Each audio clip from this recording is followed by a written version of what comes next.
Good evening, everyone.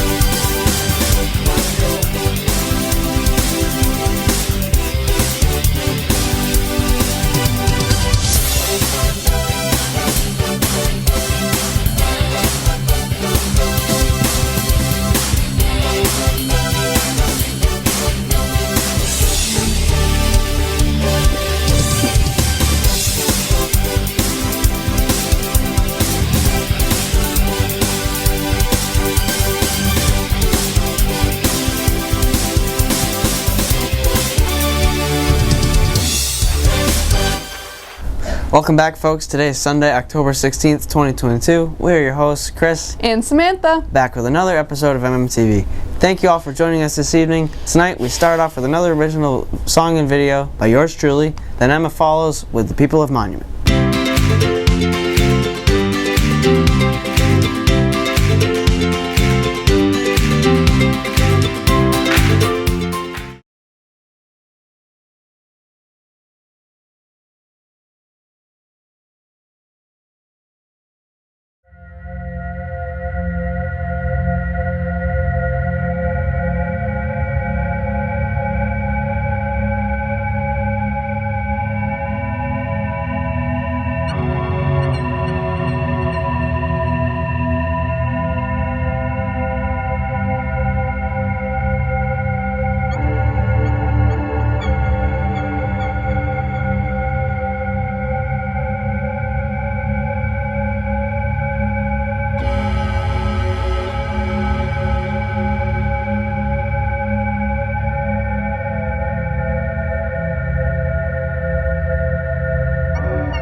So, how do you approve a flyer or poster or anything like that? So to have a flyer or a poster posted in the school, you would bring it into the office. Ms. Berlino looks at it, and we send it up to Dr. Dillon, and when he gives his approval, it can then be posted. Thank you. And where can they be posted? Anywhere in the building on any of the bulletin boards. Cool. Okay. Thank you.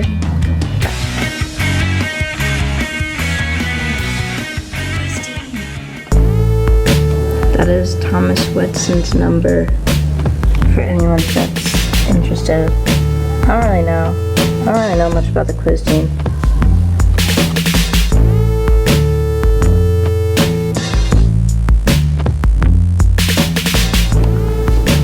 This one's nice.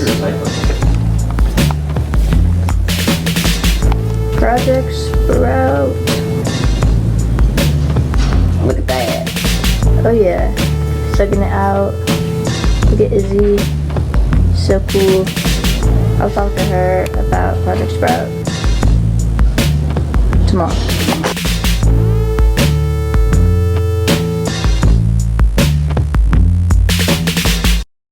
New Monument merchandise is available. Spartan winter hats and blankets are now available in support of the 2024 class. Hats are $20 while blankets are $30.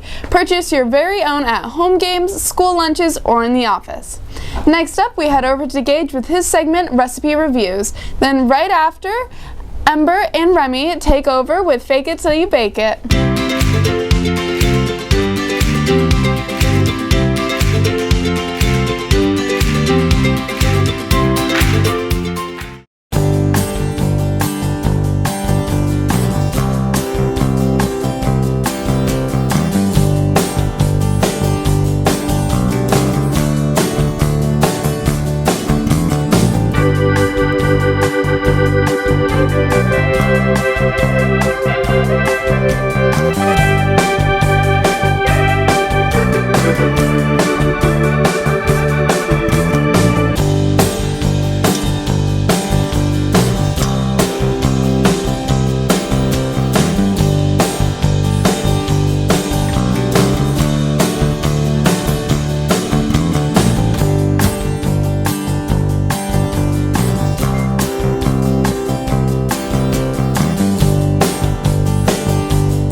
Welcome back to Fake It Till You Bake It With Ember and Remy. And this week we baked chocolate cupcakes with cream cheese frosting.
This is the taste test.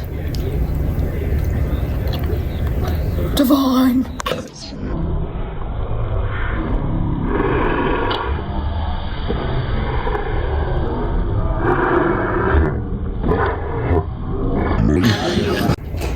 We baked it. And we baked it. Come back next week for more. Got pumpkins? Monument is looking for pumpkin donations in support of the upcoming pumpkin decorating extravaganza on October 27th. Contact Mrs. Zante with any donations. And now we dive back into the world of missing people with Lexi. Then Gabe takes it away with his segment on historical subjects.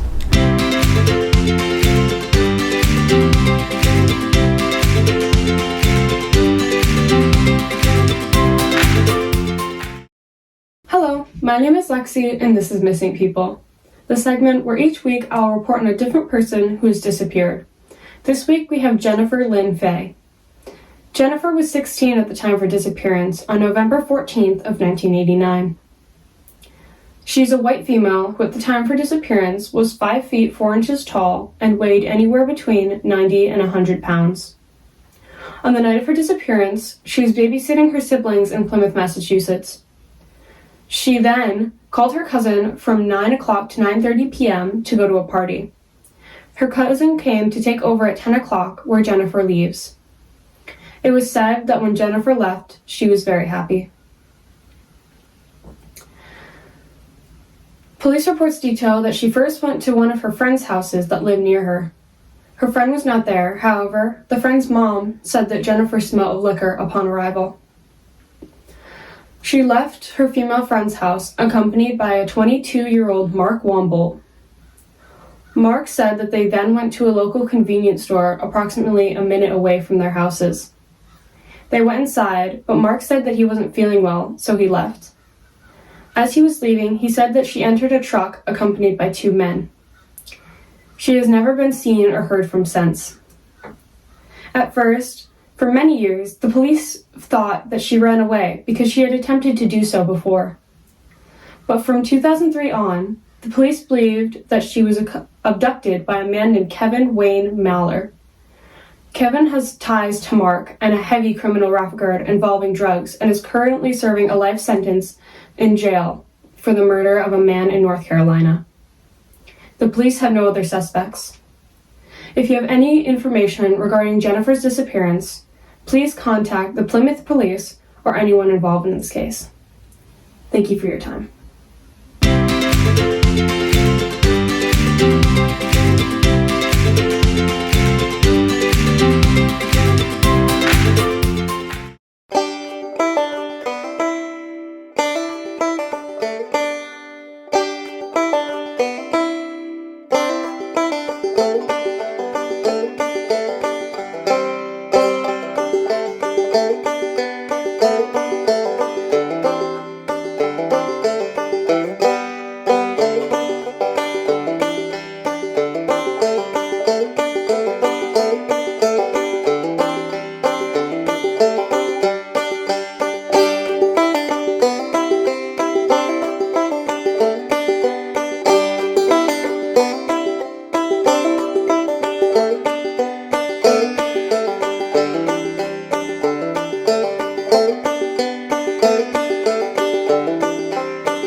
This Wednesday, the 19th, we will have a half day. Woohoo! Take this time to take care of yourself and most importantly, enjoy it.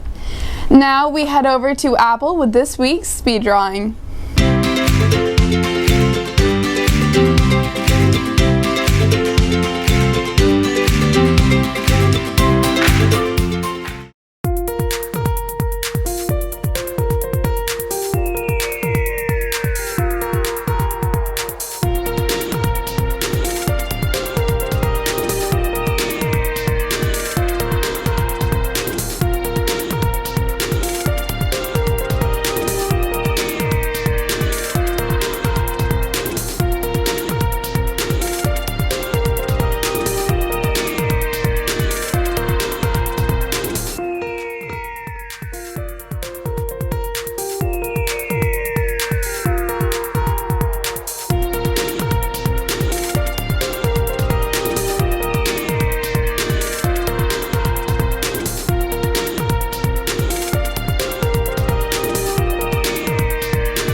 Picture Retake Day is coming up. Retakes take place Wednesday, October 26th, and additional forms are available in the office. Now, Leo takes it away with his segment Music Review. Then shortly after, Ava takes it away with part 2 of her series on our local apple orchards.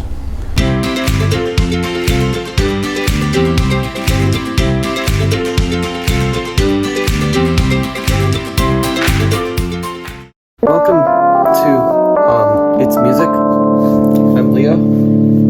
I'm in my bed, and I'm gonna talk about an album that I care about quite a lot. It's an album called Shore by Fleet Foxes, released 2 years ago, which is really weird. Fleet Foxes is the band of frontman Robin Pecknold, frontman, songwriter, singer, whatever. It's a band built on sort of rustic, folky instrumentation, mixed with this like Beach Boys ear for dense production and layering and harmony. It's basically like if the Beach Boys and like, I don't know, like Mumford and Sons like collided together at high speeds and somehow that turned out actually really good. Fleet Foxes, up until the point of this album, had released 3 basically perfect albums. Shore is not an amazing album. Shore is not in the same league as the debut or Helplessness Blues or Crack Up. It's kind of a mess. It's not put together very well. It doesn't flow very well. It starts out flowing well, but it ends very weirdly. It's an album that I think of in the same vein as Astral Weeks by Van Morrison, because it's an album that like is objectively not very good as an album. It has a bunch of good songs on it, but they're also songs not really meant to be listened to as songs. They're songs, or at least weren't written as just songs. It's an album that finds its character in its sound and its feeling. Shore is arguably the best produced Fleet Foxes album.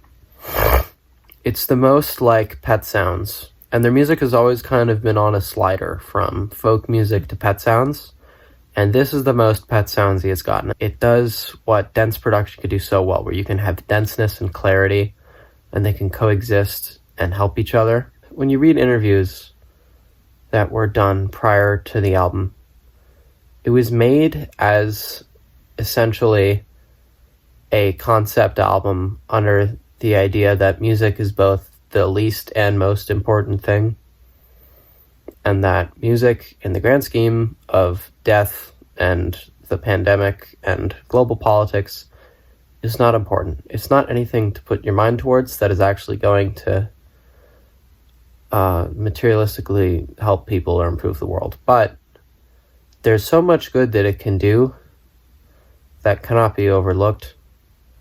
And Shore, to me, has this overwhelming sense of purity and like vitality and just goodness to it that is honestly something to like aspire to as people. I'm not going to give Shore a rating, but go listen to it. I don't know, if you're having a bad day, Shore is pretty great. That's all.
The annual service trip has officially been announced. This trip is not school affiliated or sponsored, but an amazing opportunity nonetheless. The trip surrounds visiting the Dominica School and Orphanage, where participants will gain leadership skills, paint murals, learn about a new culture, and most importantly, make a big impact on some kiddos. If you're interested, there is an application form in the October 7th Monument newsletter. Now Hyatt takes over with his old segment, The Short Skit. Then Emmett shares with us his segment on video games.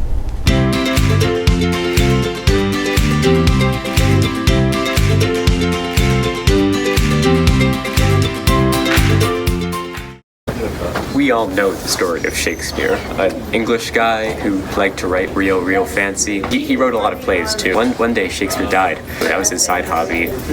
He wrote this one play that no one really knows about, and I'm here to tell you about it. This play is called Nobody Does Anything Without Ever Doing Things, and it's a sequel to Much Ado About Nothing because people do things in this play. So we follow the story of Benedict and Beatrice and how they're in an incredibly happy relationship. And basically, it's just a lot of talking. And here's some memorable quotes from "You can't do anything without doing things and doing more stuff."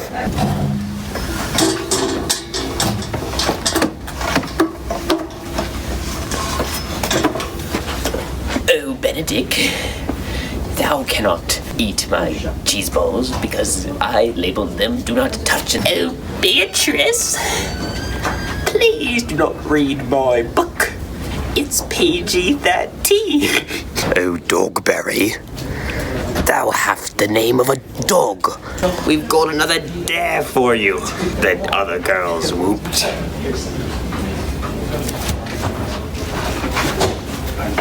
I'm gonna draw exactly what happens at the Shakespeare play.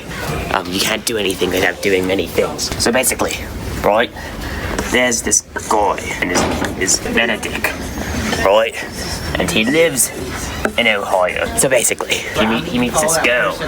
You can tell she's a girl because she's got a skirt on, and her name is Beatrice. So then, Benedict is like, hey Beatrice, baby, what's going on? And then Beatrice is like, hey Benedict, baby, what's going on? And then they kiss. So after they kiss, 9 months later, a baby appears. Beatrice. And Beatrice is like, I want a friend. Then all of a sudden, this guy, this bloke, this chap, named Dogberry, and he looks like this, by the way. Okay. So then Dogberry's coming up and like, hey babe. And then the baby's like, what? Dogberry's like, cause you're a baby. Beatrice and Benedict kiss again. The end. Happily ever after. Digby, can you give me a very memorable quote from your favorite Shakespeare play? You can't do anything without doing many things. You can't do anything without doing many things. Yeah, that's the play. Can you give me a quote from it? Oh, wait a moment. See, it's not very well known, Digby, so it might not. No, it's a good name. If you can't do anything about it, then let it go. Don't be a prisoner to things you can't change.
Last but not least, Emma will give us the weekly weather forecast as well as the MMRHS lunch menu.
Thanks, Emma, for ending off the night. Sadly, this brings us to the end of this week's edition. Thank you for joining us this evening. We will be back next week, same time, same channel. This has been your host, Samantha. And Chris. Have a good night, everyone.